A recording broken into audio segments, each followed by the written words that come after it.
En 1878, le rugissement du Pécosse, gorgé de boue rouge, avale tout, même les âmes.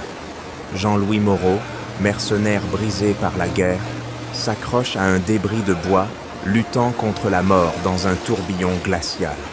Une silhouette apache, Aurore, surgit, ses yeux d'obsidienne perçant l'écume, liant son destin au sien par un fil invisible.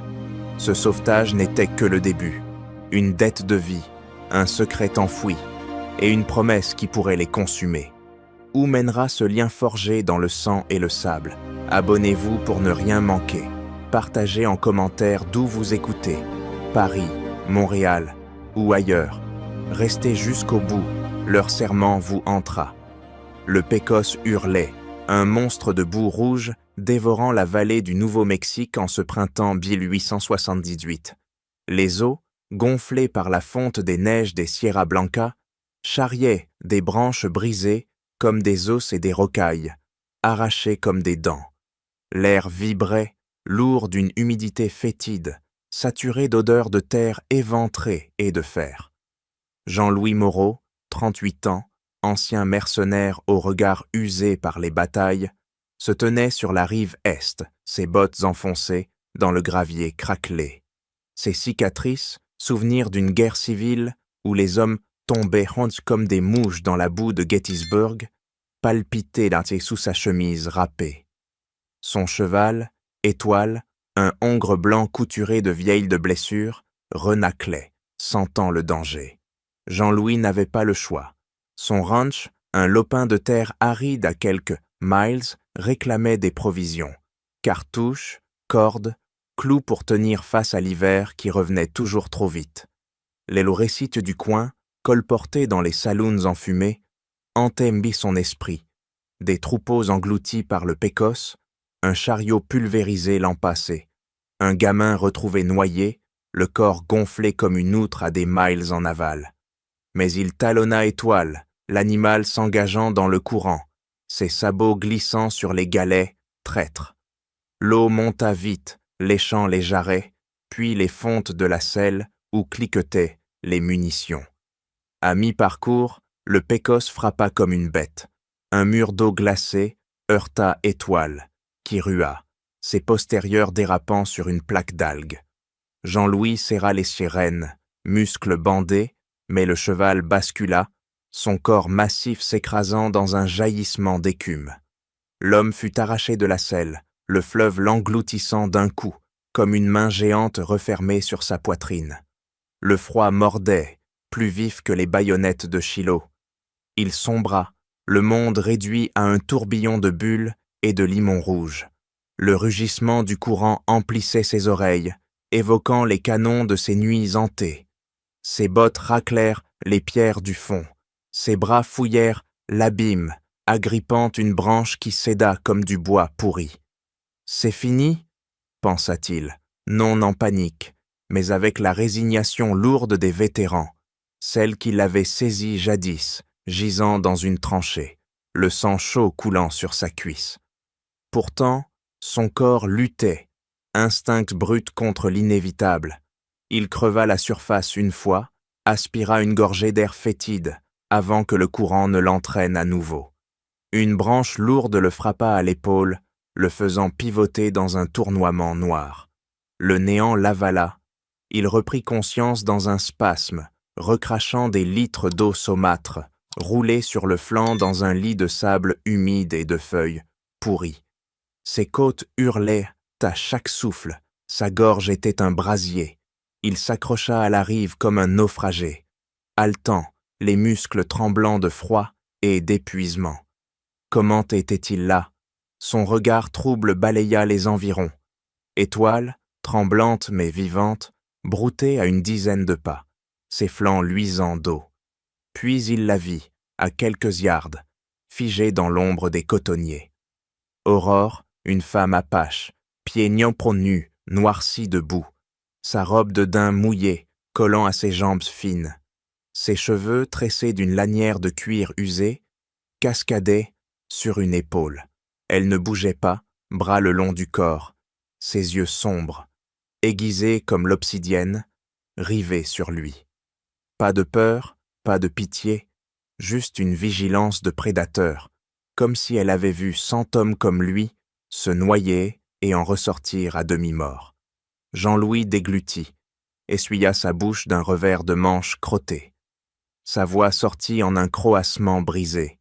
« C'est toi qui m'as sorti ?» Elle ne répondit pas. Impassible, elle s'avança d'un pas mesuré, posa une gourde en écorce tordue à portée de sa main, sans le toucher. Puis elle recula.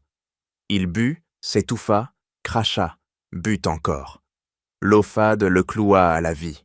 « Je suis Jean-Louis Moreau », dit-il, comme si un nom pouvait payer une dette. Son visage resta de pierre.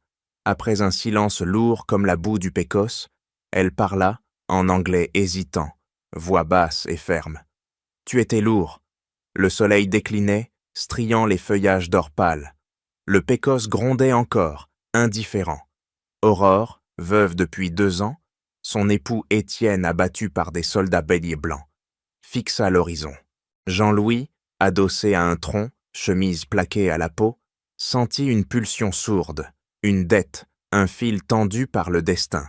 Il se redressa, vacillant, suivant les empreintes légères qu'elle laissait dans le sable, ignorant où elles mèneraient, mais certain qu'il ne pouvait pas les abandonner. Les empreintes d'Aurore, légères comme des murmures sur le sable, guidaient Jean-Louis à travers un dédale de broussailles épineuses et de rochers érodés par les vents du désert.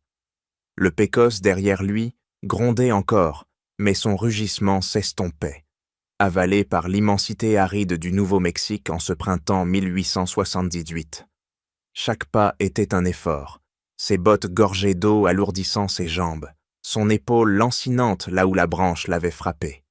Pourtant, une force sourde, née de la dette et d'une curiosité de survivant, le poussait à suivre ce fil ténu tracé par une femme qu'il ne connaissait pas, mais qui venait de lui rendre la vie. Le soleil plongeait à l'horizon, peignant les collines d'un rouge sanglant. L'air, chargé d'une odeur de sauge et de résine, piquait les narines. Les traces d'aurore serpentaient, évitant les clairières ouvertes, contournant les affleurements de granit avec une aisance de puma. Jean-Louis, pas pisteur de métier, lisait pourtant dans ses marques une histoire de prudence, forgée par des années de fuite. 1 heure passa, la lumière déclinant en ombre longue, quand il aperçut enfin la tente, nichée entre un bouquet de pins rabougris et une paroi de pierre rouge, une structure basse, presque organique, faite de peaux tendues sur des branches de courbée, de boue séchée et de lattes effilées, fondue dans le paysage comme une excroissance de la terre. Un filet de fumée s'élevait du foyer central, fin comme un souffle, à peine visible dans la brise du soir. 2 lièvres éviscérés séchaient sur un cadre de bois flotté, leur peau luisant sous les derniers rayons. Jean-Louis s'approcha, ses bottes crissant sur un tapis d'aiguilles sèches, un frisson dans l'air, un craquement infime, et Aurore surgit d'un taillis, immobile comme une statue de basalte, une main dissimulant quelque chose dans son dos. Ses yeux d'obsidienne le transpercèrent, un lièvre à moitié écorché, abandonné à ses pieds. « Tu n'as rien à faire ici », lança-t-elle, son anglais guttural, taillé par les gorges sèches du désert, vibrant comme un avertissement. Jean-Louis leva les paumes, signe d'apaisement, sa voix encore râpeuse du Pécosse. « Je te dois la vie. Laisse-moi payer cette dette, d'une manière ou d'une autre. » Elle ne broncha pas, son visage un masque de pierre. Derrière son dos, il devina la forme d'une hache courte, lame émoussée par l'usage, manche polie par des générations de mains calleuses. Elle ne la brandit pas, mais ne la baissa pas non plus, une barrière vivante entre eux. Un silence tendu s'étira, seulement brisé par le cri lointain d'un coyote. Puis elle parla, d'une voix basse, comme si chaque mot était une pierre précieuse à économiser. « Étienne, mon homme, est mort il y a 2 ans. Ton unité était là. » Les mots tombèrent comme des éclats de silex, tranchants, précis. Jean-Louis sentit son estomac se nouer. Il n'avait pas tiré, mais il était là, dans cette colonne de soldats beige blancs, lors de la rafle vers San Carlos. Il avait vu les corps tomber, entendu les cris, et s'était tu, complice par son silence. « Je n'ai pas pressé la détente, » murmura-t-il, mais les mots sonnaient creux, comme un écho dans un canyon vide. Aurore s'accroupit près du foyer, ravivant les braises d'un souffle expert. Les flammes d'eau naissantes dansèrent sur son visage, révélant des traits ciselés par le désert, une gravité ancienne dans son regard. Sa robe rapiécée portait des perles usées, vestiges d'un collier tribal. « Pourquoi es-tu là » demanda-t-elle sans lever les yeux. Jean-Louis s'assit à quelques pas, le sol dur sous ses os. « Parce que je ne peux pas repartir comme si rien n'était arrivé. » Elle ne répondit pas, mais trancha un morceau de viande séchée d'un lièvre, le lui tendant sans cérémonie. Il mâcha en silence, le goût salé réveillant son estomac vide. La nuit tombait, les étoiles perçant le ciel comme des éclats de verre. Aurore parla peu, mais chaque mot pesait. Étienne, un métis baptisé par des missionnaires, avait brandi une croix en bois avant que les balles ne le fauchent. « Il croyait en votre Dieu, » dit-elle, les yeux sur les braises, « mais votre Dieu n'a pas arrêté les fusils. » Jean-Louis sentit le poids de ses propres fantômes, les tranchées d'arciers de la guerre civile, les camarades tombés, les ordres suivis sans question. Pour la première fois, le silence entre eux n'était pas un vide, mais un pont fragile, tissé de vérités crues. Un craquement au loin brisa l'instant. Aurore se figea, l'oreille tendue. Le martèlement sourd de sabots descendait des crêtes, comme un orage roulant. Des éclaireurs, peut-être, ces charognards, patentés qui traquaient, les Apaches, pour des primes fédérales. Jean-Louis croisa son regard, où brûlait une lueur d'acier. « Si je pars, ils suivront mes traces jusqu'à toi, » murmura-t-il. Elle hocha la tête, un geste infime, non de confiance, mais de nécessité. « Une nuit, » dit-elle comme une sentence, « puis tu marches. » Ils s'assirent de part et d'autre du feu, l'air chargé de fumée âcre. La tente, avec ses murs de terre et de peau, semblait un rempart contre le monde, mais aussi une prison où les ombres du passé dansaient dans les flammes. Jean-Louis savait que cette nuit ne serait qu'un répit, un point suspendu avant que le désert ne réclame son dû. Le désert, gardien impitoyable des secrets, semblait retenir son souffle autour de la tente d'Aurore, où les braises crépitaient comme des murmures d'esprits anciens. En ce printemps 1878, la nuit enveloppait le Nouveau-Mexique, le ciel piqué d'étoiles acérées comme des pointes de flèches.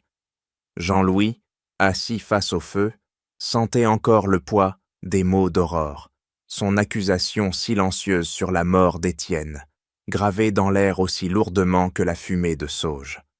Le martèlement des sabots, entendu plus tôt, s'était tu, mais l'écho d'une menace persistait, flottant comme une ombre, entre les pins tordus. Aurore, accroupie de l'autre côté des flammes, taillait une branche avec un couteau à lame usée, ses gestes précis, presque rituels.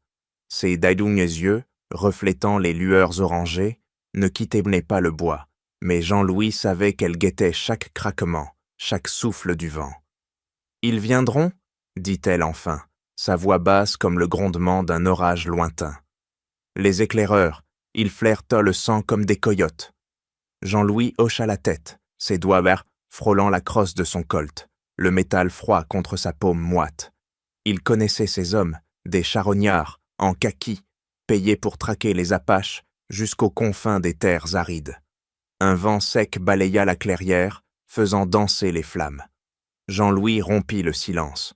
« Si je pars à l'aube, mes pétrasses les mèneront ici. » Aurore releva les yeux, son regard perçant comme une lame. « Alors, reste, mais sache qu'ici, on ne survit pas en se cachant. » Ces mots, tranchants, portaient la sagesse d'une femme qui avait vu le désert avaler les faibles. Elle désigna du menton un arc court, tendu de boyaux séchés, posé contre un mur de boue. « Tu sais tirer ?» Jean-Louis esquissa un sourire amer. « J'ai tiré sur des hommes. Trop. » Elle ne sourit pas, mais un éclat de compréhension passa dans ses prunelles. La nuit s'épaissit, l'air chargé d'une tension qui vibrait comme une corde d'arc. Aurore parla alors d'Étienne, non plus comme une accusation, mais comme une offrande. Il était chasseur, un homme des collines, capable de lire les pistes dans le vent. « Il m'a appris à voir la terre, » murmura-t-elle, ses doigts traçant un motif dans la poussière. Mais il n'a pas vu les fusils venir. Jean-Louis sentit une vieille blessure se rouvrir, celle des ordres suivis sans question, des villes fauchées sous des drapeaux tachés de sang. « J'étais là, » avoua-t-il, la voix rauque, pas le doigt sur la gâchette, mais les yeux ouverts. Aurore ne répondit pas, mais ses mains s'immobilisèrent, le couteau suspendu au-dessus du bois. Un craquement sec déchira la nuit, plus proche cette fois. Aurore bondit, l'arc déjà en main, une flèche encochée. Jean-Louis se leva, le colt dégainé, scrutant les ombres mouvantes des pins. Rien. Peut-être un cerf, peut-être autre chose. Ils restèrent figés, l'oreille tendue, jusqu'à ce que le silence reprenne ses droits. « Ils sont là !» souffla Aurore, désignant les crêtes où des silhouettes indistinctes pouvaient se fondre dans l'obscurité. Jean-Louis sentit son pouls s'accélérer, l'instinct du soldat ressurgissant comme une braise ravivée. « Combien ?» demanda-t-il. « 5, peut-être 6, répondit-elle, son ton aussi sec que le sable sous leurs pieds. Elle s'accroupit près du feu, traçant un plan dans la poussière, un sentier étroit menant à un défilé où les rochers offraient un abri. On les attire là-bas, moins d'espace, moins de chance pour eux. Jean-Louis hocha la tête, impressionné par sa stratégie, forgée dans les canyons où les Apaches dansaient avec la mort. « Et après ?» demanda-t-il. Elle planta son couteau dans le sol, un geste définitif. On choisit, vivre ou mourir. Ces mots, simples, pesaient mais comme une sentence du désert. Si ces histoires d'hommes de survie brute, où chaque ombre cache un allié ou un ennemi, vous captivent, abonnez-vous à la chaîne. Dites-nous en commentaire d'où vous écoutez, Paris, Québec ou les plaines infinies. Restez jusqu'au bout, le serment d'Aurore révélera un feu que nul ne peut éteindre. Ils éteignirent tôt le foyer, plongeant la tente dans une obscurité épaisse. Aurore glissa une flèche dans une sacoche de cuir, ses gestes fluides comme l'eau d'un ruisseau. Jean-Louis vérifia son colt, comptant les cartouches restantes. 6, assez pour une escarmouche, pas pour une guerre. Ils sortirent dans la nuit, le vent mordant leur peau, les étoiles leur seul guide. Le défilé était à 1 heure de marche, un goulet de pierre rouge où le vent gémissait comme un coyote blessé. Chaque pas faisait crisser les aiguillasses de pin. Chaque ombre semblait un ennemi. Aurore s'arrêta soudain, pointant un éclat de lumière sur la crête. Un reflet de métal, peut-être une boucle de ceinture, ou un canon de fusil. « Ils nous suivent », murmura-t-elle. Jean-Louis sentit son sang se glacer. Les éclaireurs, menés par un homme qu'il devinait être le major Antoine, un officier cruel dont le nom circulait dans les saloons comme une malédiction. « Il était là pour Étienne », dit Aurore, sa voix un fil d'acier. « Il a donné l'ordre. » Jean-Louis serra les dents, le passé remontant comme une lame rouillée. Cette nuit, le désert ne serait pas seulement un champ de bataille, mais un tribunal où les dettes aux hommes se payaient en sang, ou en vérité. Le tribunal du désert, où les dettes hommes se payaient en sang ou en vérité, s'ouvrait dans un défilé de pierres rouges, où le vent hurlait comme un spectre enragé. En ce printemps 1878, l'aube perçait à peine, un gris laiteux filtrant à travers les parois du canyon, illuminant les silhouettes de Jean-Louis et Aurore tapis derrière un affleurement rocheux. Leur souffle, court et mesuré, se mêlait au gémissement du vent, tandis que le martèlement des sabots des éclaireurs approchait, un roulement de tonnerre miniature dans l'étroitesse du goulet. Jean-Louis, accroupi, le colt chargé de ses 6 dernières cartouches, scrutait le sentier en contrebas. Aurore, arc bandé, une flèche barbelée, encochée, semblait une extension du roc, ses yeux d'obsidienne rivés sur l'horizon. Le reflet de métal qu'ils avaient là vu la veille était maintenant un cœur de cliquetis, boucle de ceinture, éperon, fusil en bandoulière. 5 cavaliers émergèrent, ombre trapue, en toile kaki, menés par le major Antoine, un colosse au visage couturé d'une cicatrice en croissant, comme une lune mauvaise taillée dans la chair. Des traces fraîches, grogna-t-il, crachant un jet de tabac dans la poussière. Apache ou pas, y a du sang à prendre. Jean-Louis sentit son cœur cogner contre ses côtes. Il connaissait Antoine, un fantôme des campagnes de la frontière, un homme dont les ordres avaient fait couler le sang d'Étienne. Aurore, immobile, resserra ses doigts sur la corde de l'arc, ses phalanges blanchissant. « Attends, » murmura Jean-Louis, sa voix un fil d'acier. « Laisse-les s'enfoncer. » Le plan d'Aurore était simple, le défilé, étroit comme une gorge, réduisait l'avantage des cavaliers. Un faux pas, et ils seraient à leur merci. Les éclaireurs avançaient, leur monture nerveuse, glissant sur le gravier rouge. Antoine sauta à terre, ses bottes claquant dans une flaque de boue séchée.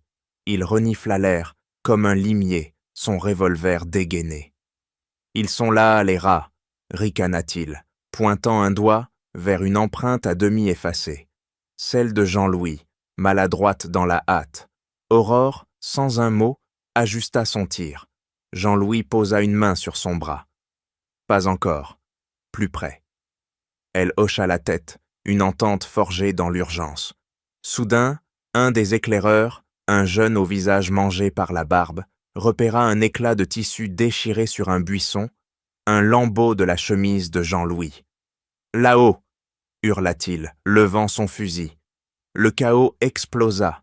Aurore lâcha sa flèche, un sifflement mortel qui transperça l'air et se planta dans la cuisse du jeune, le clouant au sol dans un cri rauque. Jean-Louis tira, la détonation résonnant comme un coup de canon dans le canyon. La balle frôla Antoine, arrachant un morceau de son chapeau.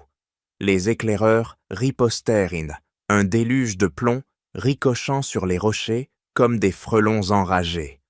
Aurore bondit, roulant derrière un roc, encochant une seconde flèche qui cloua un cavalier à sa monture affolée.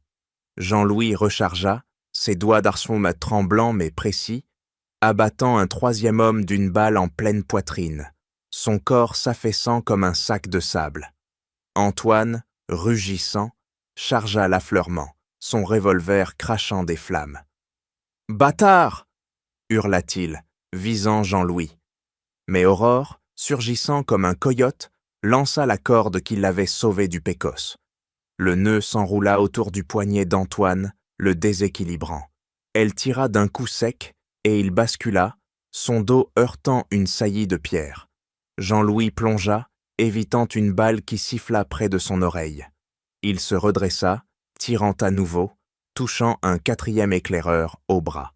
Le dernier, paniqué, talonna son cheval et détala, laissant un sillage de poussière ocre. Antoine, à terre, saignait, mais ses yeux brûlèrent de rage. « Tu mourras pour ça, Moreau !» cracha-t-il, rampant vers son arme. Jean-Louis, le souffle court, s'avança, colt pointé. Mais Aurore fut plus rapide. Sa hache, sortie de nulle part, s'abattit en un arc vicieux, tranchant la gorge d'Antoine. Un geyser écarlate éclaboussa le roc, et le major s'effondra, ses yeux fixes tournés vers le ciel. Le silence retomba, lourd, ponctué par le halètement des survivants et le hennissement d'un cheval abandonné. Aurore essuya sa lame sur l'herbe, ses mains tremblant légèrement, non de peur, mais d'adrénaline brute. Jean-Louis, le colt encore chaud, croisa son regard. « C'était eux ou nous ?» dit-il, la voix éraillée. Elle hocha la tête, ramassant une flèche brisée. La terre les prend. Ils fouillèrent tôt les corps, en silence, prenant munitions et un peu de tabac, laissant le reste aux vautours qui tournaient déjà en cercle paresseux. Jean-Louis, l'épaule douloureuse, sentit le poids de la dette évoluer. Aurore, debout face au défilé, murmura en apache, un chant bas, presque inaudible, comme une prière pour Étienne. Le soleil montait, implacable, et avec lui, une alliance forgée dans le fer et le sang. Il devait même bouger, vite, avant que d'autres éclaireurs ne suivent la piste rouge du canyon. La piste rouge du canyon, encore tachée du sang d'Antoine et de ses hommes, s'effaçait sous les pas pressés de Jean-Louis et Aurore, fuyant vers le sud à travers un désert qui ne pardonnait pas les traînards. En ce printemps 1878, le Pecos, à quelques miles, murmurait toujours ses secrets, son grondement distant comme un écho de la bataille qu'il laissait comme derrière. Il chevauchait, étoile à tour de rôle, la jument luisante de sueur, ses flancs battant sous le poids de deux âmes liées de par le fer et le sang. Le soleil cognait comme un marteau sur l'enclume des plaines, et l'horizon, strié de cactus sentinelles, promettait un refuge ou une tombe. Ils trouvèrent abri dans un creux des Sacramento Mountains, où des parois de grès rouge formaient une alcôve naturelle, protégée des vents hurlants. Jean-Louis abattit des pins torses, leurs écorces craquant comme des os séchés sous sa hache.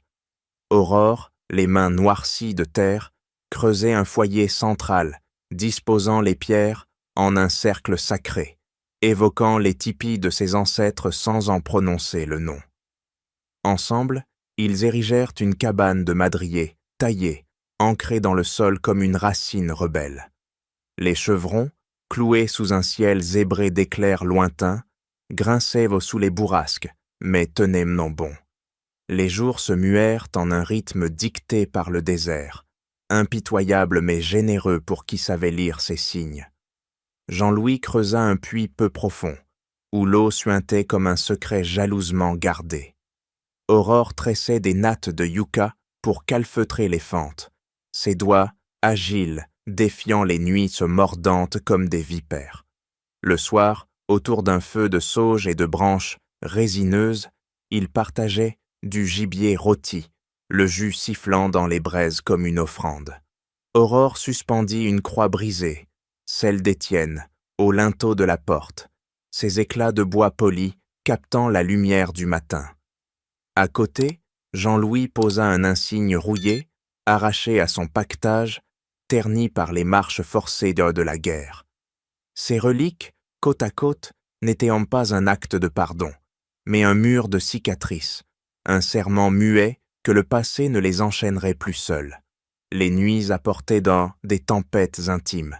Le vent fouettait la cabane, hurlant comme un coyote à l'agonie, mais à l'intérieur, la chaleur du foyer les enveloppait. Leur corps se frôlait, sans urgence. Un genou contre une cuisse, une main effleurant un poignet dans l'ombre. Jean-Louis parla des dunes de France, si lointaines, où le sable avalait les canons comme le Pecos les âmes. Aurore évoqua les canyons sacrés de son peuple, où les aigles planaient comme des messagers des morts. « J'ai fui la guerre pour cette terre », murmura-t-il, la voix lourde. « Elle m'a brisé autant qu'elle m'a sauvé. » Aurore hocha la tête, ses doigts traçant une veine sur son avant-bras. Le désert ne brise pas, il révèle. Une nuit, sous un ciel piqué d'étoiles voraces, Aurore défit sa tresse, ses cheveux cascadant comme une rivière d'obsidienne.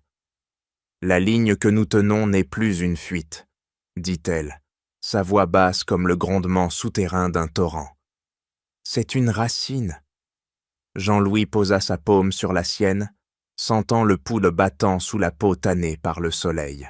« Alors creusons-la ensemble, » répondit-il, ses yeux fixant le Pecos au loin, dont les eaux scintillaient comme un miroir brisé. Ce n'était pas un serment d'amour, mais une promesse taillée dans la pierre, un choix de ne plus errer seul dans l'immensité. Ils tendirent d'eau dépôt pour les volets, renforcèrent les murs contre les tempêtes de sable qui râpaient le bois comme des griffes. Les loups ululaient au loin, leurs cris une symphonie sauvage, mais la cabane tenait, un bastion contre l'oubli. Aurore apprit à Jean-Louis à lire les traces des antilopes dans le gravier, lui montra comment le vent portait l'odeur des éclaireurs avant qu'ils n'apparaissent. Il lui enseigna à charger un colt en moins de 10 secondes, un savoir de soldat qu'il portait comme une cicatrice. Ensemble, ils forgèrent un équilibre, non pas fragile, mais dur comme le fer, ancré dans la terre rouge. Le Pécosse, toujours là, murmurait ses défis, mais la cabane devint plus qu'un abri. C'était une preuve, un défi au désert qui avait tenté de les avaler. Une aube, alors que le soleil peignait les montagnes d'un or pâle, Aurore murmura en apache. « Les esprits écoutent, mais ils attendent qu'on choisisse. » Jean-Louis, taillant une nouvelle poutre, acquiesça en silence. Leurs racines, plantées dans l'aridité, étaient un acte de défi, un serment vivant que la survie n'était pas seulement échapper à la mort, mais trouver un lieu pour cesser de fuir. L'épopée de Jean-Louis et Aurore, forgée dans le sang et les racines du désert, s'achève au bord du Pécosse, où la survie devient un choix de vie. Leur histoire, tissée de dettes et de pardon, vous a-t-elle ému? Partagez vos réflexions en commentaire. La rédemption de Jean-Louis, le courage d'Aurore, ou le poids du passé vous ont-ils marqué? Vos voix donnent de vie à ces récits du Far West. Nous vous remercions sincèrement d'avoir suivi cette aventure brute et authentique. Rendez-vous bientôt pour une nouvelle saga où le désert murmure d'autres destins. À la prochaine, compagnons des plaines infinies.